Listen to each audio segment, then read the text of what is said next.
Now that we've seen why Canada needs an air force at all, let's step onto the ramp and walk down the flight line. We'll start at the sharp end, fighters. For now, Canada's frontline fighter is still the CF-18 Hornet, locally designated the CF-188.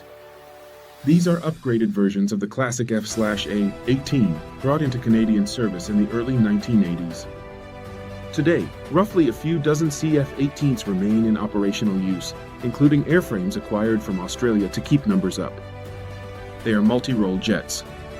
They patrol Canadian and Arctic airspace under NORAD, they deploy to Europe on NATO air policing missions, and they have flown combat sorties in places like Libya and Iraq. But there is no way around it. The CF-18 fleet is old. Even with upgraded avionics, sensors, and weapons, they are operating in a world of advanced surface-to-air missiles and stealth aircraft. The replacement is already selected: 88 F-35A Lightning II fighters. The F-35 is a fifth-generation, stealthy, multi-role aircraft.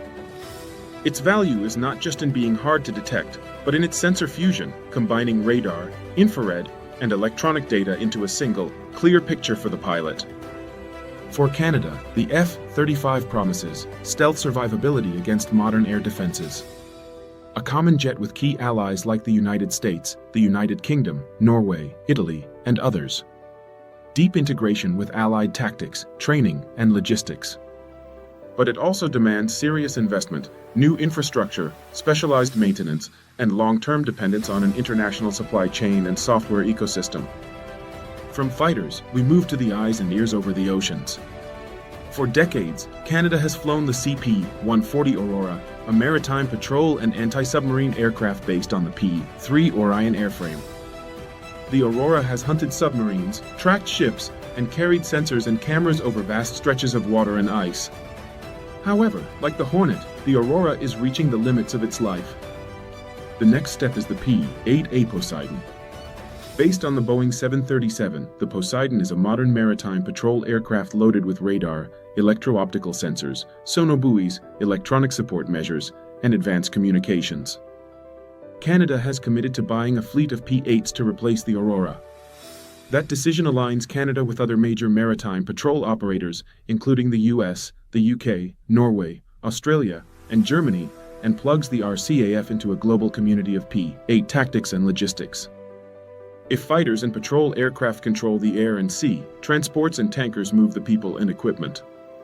At the heavy end, Canada operates the CC-177 Globemaster III, a strategic airlifter capable of carrying tanks, helicopters, and large cargoes halfway around the world.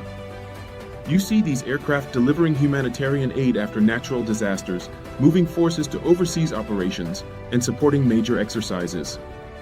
Below that, the CC-130 Hercules fleet does the tactical work, flying into shorter, rougher strips, dropping supplies, and performing search and rescue missions. The Hercules is a workhorse, operating in everything from dust and heat to snow and ice.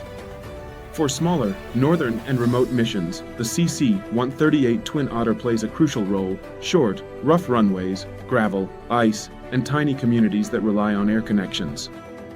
Then there are the CC-144 Challenger aircraft, used for VIP and utility transport, moving leaders and critical teams quickly across the country. Interior shot, narrow cabin, business-style seating, laptop work. There's another key piece in transition: air-to-air refueling and long-range transport. For years, Canada relied on the CC-150 Polaris, a modified Airbus A310, as a tanker and strategic transport. That fleet is aging and being replaced by the CC-330 Husky, a Canadian variant of the Airbus A330 multi-role tanker transport. The CC-330 will refuel fighters, including future F-35s, and provide long-range transport with more reliability and capacity than the old platform. Taken together, these fleets, CF-18s transitioning to F-35s, Auroras transitioning to P-8s, Globemasters, Hercules, Twin Otters, Challengers, and CC-330 tankers, form the hard steel backbone of the RCAF. In the next part, we'll move from the runway to the rotor pads. We'll look at Canada's helicopter fleets, its training systems, and the new generation of drones that will patrol the Arctic and the oceans from above.